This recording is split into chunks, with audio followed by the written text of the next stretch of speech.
Shalom, all praise and glory to Yahweh Shem Yahushua, Ba'ashem HaKakodash, the abundance of the other apostles at Great Millstone, and unsalutations to you, Akim, that's laboring. This is a video concerning the famine, and it comes to you by way of RT News. It's a news clip, and it's entitled "Billionaires Go to Space as Millions Go Hungry." It says Oxfam warns of famine pandemic. Now, instantly, as I was watching this news clip here at work, and I was, listening, and when it went into the segment, I instantly thought of the prophecies, and in specific, the famine prophecy, which I'm going to get. But let me play a snippet of the video first, so you can get an idea or get the gist of what's going on. A hidden hunger pandemic could turn out to be worse than anything COVID has dealt the world. That's the warning coming from Oxfam. It says 11 people are dying of starvation globally every single minute, while 155 million people are apparently facing crisis levels of food insecurity. The charity has also published a series of harrowing first-hand accounts of women who are simply struggling to feed their own children.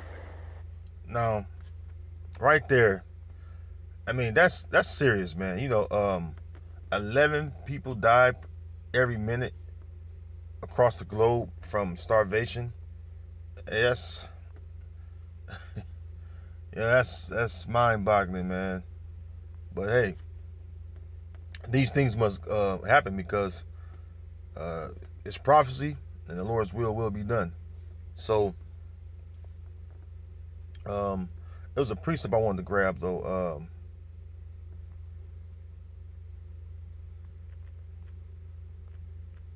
I believe it's in Psalms, and the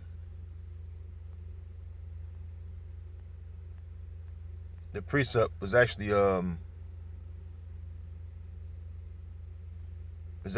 pretty powerful because it speaks about the wicked, right? This is the book of Psalms, chapter 10, verse 1. It says, "Why standest thou afar off, O Yahweh? Why hidest thou thyself in times of trouble? The wicked in his pride doth persecute the poor. Let them be taken in the vices that they have imagined. For the wicked boasteth of his heart's desire, and blesseth the covetous, whom Yahweh abhorred." Now, point being, the wicked, which is Esau, Edom, the so-called white man, that now they're the ones that's in power. They're the ones that has a grip on the world's economy. They control all the money systems globally. The central bankers, which are the so-called Jewish banking families, which consists of the Rothschilds, Rockefellers, DuPonts, Gettys, Bilderbergs. It's a lot of them, right? Now these people are the elites of the house of Esau, Edom, and they're in the ruling seat right now. And what they have done is caused a lot of misery to the nations. The nations are suffering right now. Especially our nation, right? And what you see is how wicked this man really is, because he have the finance, and by him controlling the money system, he have the ability to reverse this starvation or this famine within a day or overnight, but he won't do it because that's not what he's about doing. He's not about building, or he's not about making sure people well-being is taken care of. He's about destroying people. He's about tearing down people. All right. Well, let's go back to the video.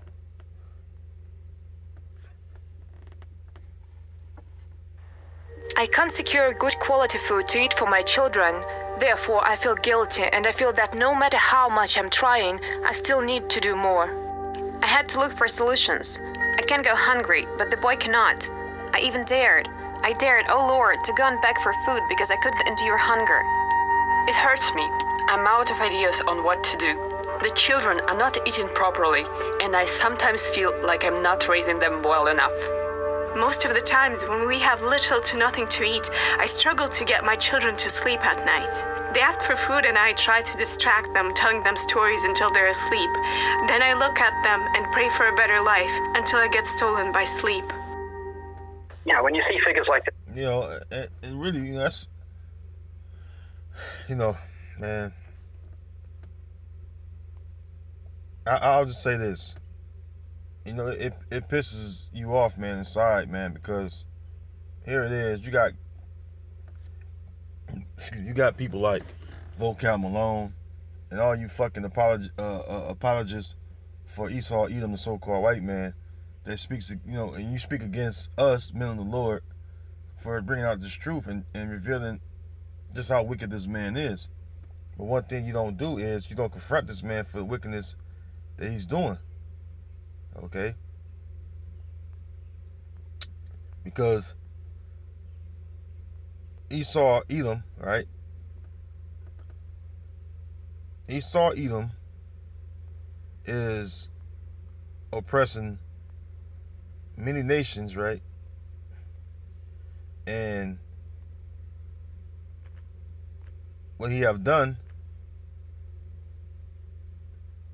is caused the people or the inhabitants of the earth to be in a desperate situation. Now, I'm going to go to Ecclesiastes.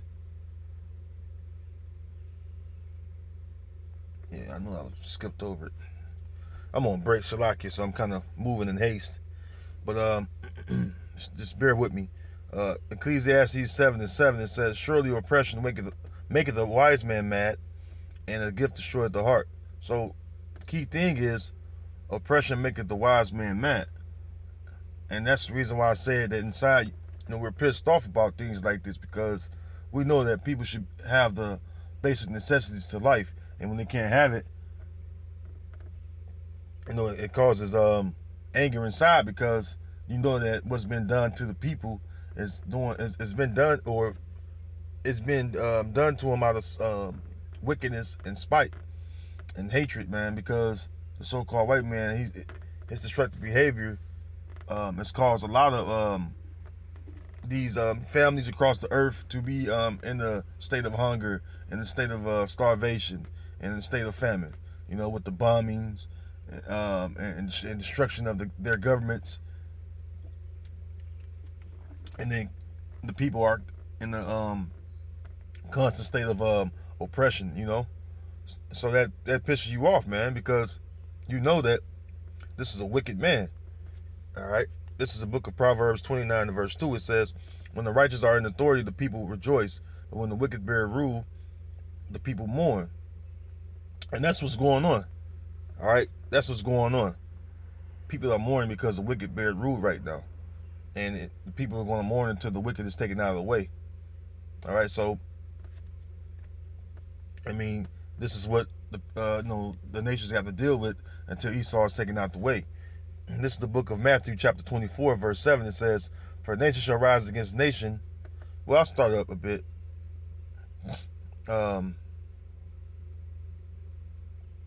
Let's start at 6. Matthew 24 and 6.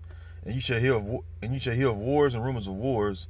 See that ye be not troubled, for all these things must come to pass, but the end is not yet. Yeah, there are signs and prophetic signs, I should say, that was given to know when Yahweh Shah will be on his way back. And this is what his disciples had asked him, all right, because they want to know when the kingdom of heaven will be established, excuse me, for the most part. And so Yahweh Shah gave the signs of what would be happening, all right, before the kingdom of heaven is established, or leading up to the kingdom of heaven,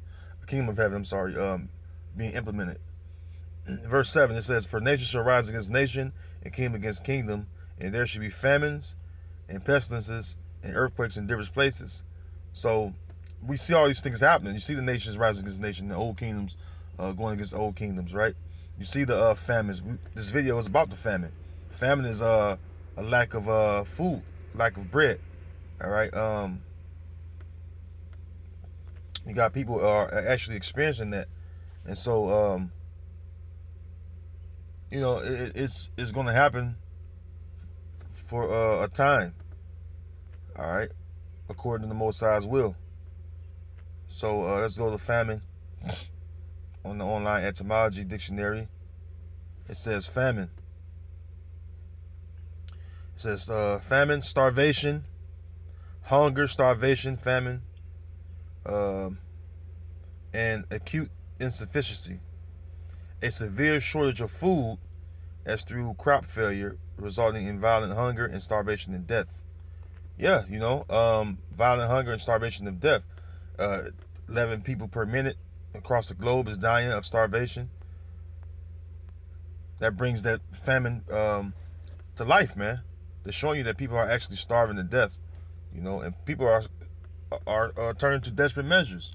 You see the many countries that the people was speaking out for, as it was mainly women, having not having a surety over them and their children's life, it's a sad situation, that they're in. All right, this is the book of 2nd Esdras, chapter 15, and these things gotta happen. These things must happen. So, hey, you gotta prepare your minds for these things, man. Prepare your mind and spirit for these things, because these things are going to come to pass. There's nothing you can do about it because it's the Most High's will. So it's the more you accept the Most High's will, the better off you will be mentally and spiritually. All right, and that goes to you Israelites. If you're a true believer in Yahweh Shem Yahweh Shai, you want these things to happen because you know that the kingdom of heaven is on its way. All right, 2nd Esdras 15, verse 18. For because of pride, the city shall be troubled, the houses shall be destroyed, and men shall be afraid. A man shall have no pity upon his neighbor, but shall destroy their houses with the sword, and spoil their goods because of the lack of bread, and for great tribulation. Lack of bread pertains to food. And he said that the houses, or the neighbors, are going to destroy their neighbors' houses with the sword. Because why? They're going to be hungry. They're going to want food. And if they don't have any food, the next thing they're going to do is take your food. And that's what we're heading into. You're going to see a great famine hit this land. And really, if you look into the agricultural market and production numbers, the numbers over here in the so-called U.S., they're low, man. It just hasn't hit yet. So once it hits, you people gonna be caught off guard over here in the so-called U.S., which is Babylon. Especially you Israelites out here, man. You're gonna get caught up out here in this famine because you don't take heed to the warnings, all right, from the men of the Lord. All right. And it's not really us warning you. I mean, though we come out and speak and warn you, it's really Yahweh Shem Yahweh Shah warning you. We're just the vessels that the Most High used to warn you. We're the mouthpiece of the Most High to give you warning so that you will take heed and consider. Okay? But with that, I don't have any more time. I got to get back in. Lord willing, you were edified in the spirit, man. And until next time, I say shalom.